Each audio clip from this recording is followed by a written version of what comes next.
ظاہری وجوہات یہ تھیں کہ وہ حضرت عثمان غنی رضی اللہ تعالیٰ عنہ کا قصاص طلب کرتے تھے.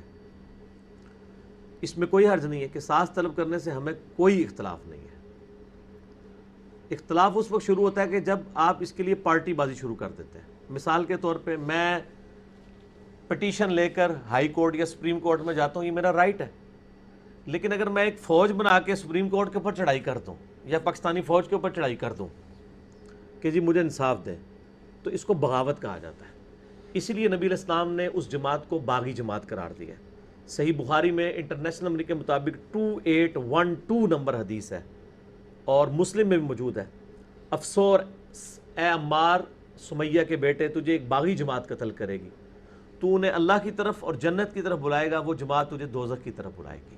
یعنی حضرت علی کی جماعت کو جنت کی طرف بلانے والی جماعت اور اللہ کی جماعت کہا، اور مخالفین کو دوزخ کی طرف بلانے والی جماعت. تو اتنے سخت الفاظ اس لیے ہے، یعنی یہ پولیٹیکل ٹرم میں بغاوت ہے، یعنی کوئی ریلیجن سے بغاوت نہیں ہے، پولیٹیکل ٹرم میں بغاوت. تو وہ قصاص عثمان کا جو طریقہ انہوں نے اڈاپٹ کیا وہ غلط ہے. اسی لیے شہادت عثمان کے بعد سب کو، شہادت عمار بن یاسر کے بعد سب کو کلیئر ہو گیا کہ حضرت علی حق پر ہے.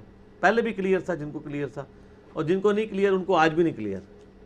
ان کو اس وقت بھی کلیئر نہیں ہوا جب عمار بن یاسر کا سر ان کے سامنے کاٹ کے رکھا گیا. تو اسی پہ علامہ عینی نے، عینی حنفی جو ہے، عمدۃ القاری بخاری کی شرح میں انہوں نے لکھا ہے نا کہ تم کہتے ہو کہ حضرت معاویہ کو 1 اجر ملے گا اور حضرت علی کو 2 اجر. میں تو کہتا ہوں حضرت معاویہ برابر بھی چھوڑ دیے جائیں صحابی ہونے کی وجہ سے، تو ان کے لیے کافی نہیں ہے کہ جب نبی علیہ السلام نے فرمایا تھا کہ عمار کو باغی جماعت قتل کرے گی، تو عمار کے قتل سے پہلے تو معاملہ ایمبیگوس تھا، اس کے بعد تو ایمبیگوس نہیں رہا، وہ جماعت باغی ہے دوسری. ٹھیک ہے، سیدھی سی بات ہے. بال اس کے اوپر میرے آپ جنگ جمل صفین نہروان لکھیں، میرے یوٹیوب پہ بے شمار کلپ آئیں گے. جو شروع میں نے 2 لیکچر بتایا نا، 101 مسئلہ اور 162A، ان میں نے چیزیں ڈیٹیل سے ڈسکس کی ہیں. باقی سر یہ 5B ریسرچ پیپر میں سب کچھ موجود ہے. تو ان چیزوں کو آپ جب اسٹڈی کریں گے تو آپ کو انشاءاللہ تعالی معاملات کلیئر ہو جائیں گے. باقی میں نے آپ کو بتایا پس پشت ریزنز بھی ہوتی ہیں. وہ ریزن میں اپنے الفاظ میں بیان نہیں کرتا، میں صرف حدیث بیان کر دیتا ہوں، عقل مند کے لیے اشارہ کافی ہو جائے گا. صحیح مسلم میں ایک حدیث ہے انٹرنیشنل نمبر کے مطابق 1258. حضرت عمر رضی اللہ تعالیٰ عنہ نے ایک خواب دیکھا کہ مجھے خواب میں ایک مرغے نے ٹھونگے ماری ہیں. تو انہوں نے اس کی تعبیر کی کہ مجھے لگتا ہے کہ مجھے عنقریب قتل کر دیا جائے گا. اور انہوں نے یہ خطبہ دیا اپنی وفات سے کچھ عرصہ پہلے. ان کا دیکھنا اگر مجھے کچھ ہو جائے تو میرے بعد امر خلافت کو ان 6 بندوں سے باہر نہیں جانے دینا جن کے ساتھ نبی علیہ السلام وفات تک راضی رہے. مجھے خطرہ ہے کہ میرے بعد لوگ اختلاف کریں گے خلافت کے معاملے میں، لیکن ان 6 کے ساتھ جو لوگ لڑیں یا ان کی خلافت میں اختلاف کریں تو تم سمجھ لینا یہ وہ لوگ ہیں جن کو میں نے اسلام کی خاطر اسلام قبول کرنے سے پہلے اپنے ہاتھوں سے مارا پیٹا تھا. یعنی یہ لوگ فتح مکہ پہ معافی مانگ کے مسلمان ہوئے ہیں. ان سے مجھے خطرہ ہے کہ یہ اس چکر میں ہوں گے کہ خلافت پہ قبضہ کر لیں. طلقاء جنہیں کہا جاتا ہے، جو ساری آل امیہ طلقاء ہی تھی نا، چاہے حضرت ابو سفیان ہو یا حضرت معاویہ ہو یا باقی اصحاب ہو رضی اللہ عنہم اجمعین. تو یہ بڑے سخت الفاظ ہیں. ان 6 بندوں کے نام مسلم کی طریق میں نہیں ہے، لیکن بخاری میں جو حدیث ہے انٹرنیشنل نمبر کے مطابق 3700، بڑی ڈیٹیل حدیث ہے حضرت عمر کی شہادت والی. اس میں 6 رکنی کمیٹی انہوں نے شہادت کے زخم کے دوران بنائی ہے.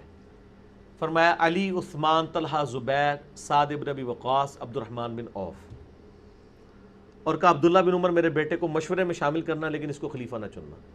ان 6 میں سے کسی کو چننا جن سے نبی صلی اللہ علیہ وآلہ وسلم وفات تک راضی رہے. اس کا مطلب کچھ ایسے بھی ہیں جن سے ناراض رہے. وہ مسند ابی یعلا میں صحیح سند کے ساتھ روایت ہے، میں نے اس میں ڈالی ہے کہ نبی علیہ السلام نے اپنی وفات سے پہلے ایک خواب دیکھا کہ میں نے آل مروان بنو امیہ کے بندروں کو اپنے ممبروں پر دیکھا ہے. ابو ہریرہ کہتے ہیں پھر نبی علیہ السلام اپنی وفات تک کبھی مسکرائے نہیں ہیں جب آپ نے ایک خواب دیکھا. تو یہ بندر سارے دیکھ لیے تھے آپ نے جو ممبروں پہ چڑھنے والے تھے، عبد الملک بن مروان اور ان کی پوری آگے اولاد اور یہ سارے باقی. اور مسلم میں ایک حدیث ہے کہ میری امت کا یہ قبیلہ میری امت کو تباہ و برباد کر دے گا، یعنی آل امیہ، کاش میری امت ان سے الگ ہے. اچھا، اسی طریقے سے بخاری میں جو حدیث ہے 4108 کہ جب حضرت معاویہ تحکیم کے مسئلے کے بعد مدینہ شریف آئے، انہوں نے خطبہ دیا، حضرت حفصہ نے کہا کہ جا میرے بھائی وہ خطبہ سن، تو اس میں نہیں بیٹھے گا تو تیری غیر موجودگی کو کچھ یعنی اس کا نیگیٹو امپیکٹ پڑے گا. تو وہاں پہ حضرت معاویہ نے خطبہ دیتے ہوئے کہا کہ دیکھو تم میں سے جو خلافت کا خواہش مند ہے وہ اپنا سر اٹھائے، میں اس کے باپ سے زیادہ خلافت کا حقدار ہوں. تو حضرت عبداللہ بن عمر کو وہ تابعی بعد میں کہتا ہے کہ آپ نے معاویہ کو وہیں جواب کیوں نہیں دیا جب انہوں نے یہ بات کی تھی؟ مراد یہ کہ وہ ان کو ہی ٹانٹ کروا رہے تھے. تو عبداللہ بن عمر کا باپ کون تھا؟ حضرت عمر.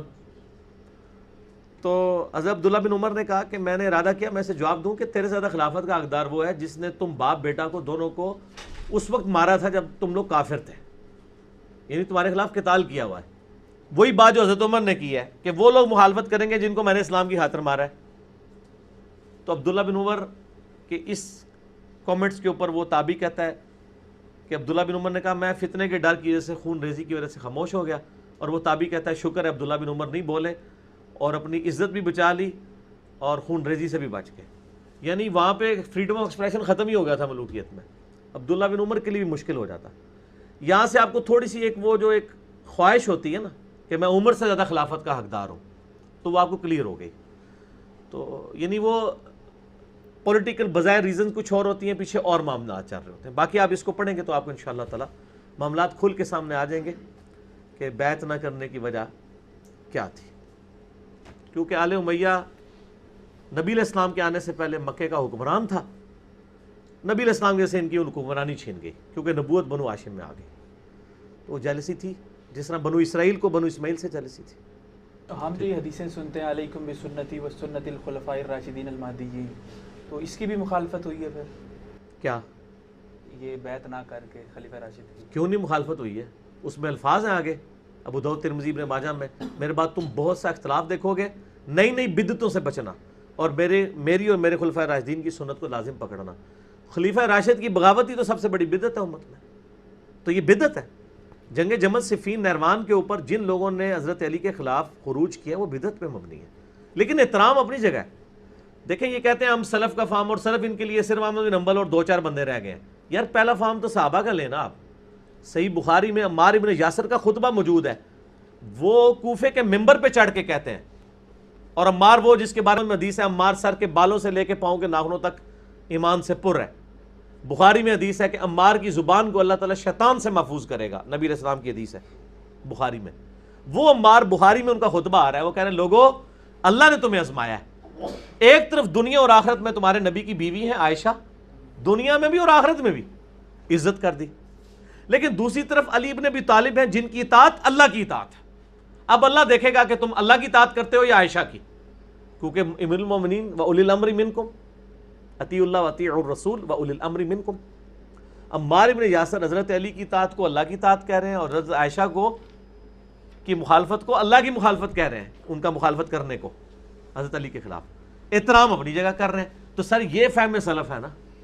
ہم عمار بن یاسر کو سلف مانیں یا بنو عباس کے دور میں کسی جو ہے وہ عالم دین کی بات کو مانیں، جبکہ ڈنڈا بھی ہو بنو عباس کا، حدیثوں میں بھی فلاں فلاں کر کے باتیں لکھی جا رہی ہوں. تو یہ ایک تلخ حقیقتیں ہیں. باقی آپ مسئلہ 101 میرا دیکھ لیں اور یہ ریسرچ پیپر سر پڑھ لیں، سب کچھ کلیئر ہو جائے گا. ٹھیک ہے، ڈاک پہ منگوا لیں 032159000162 صبح 9 سے 12:45 شام کو عصر سے مغرب.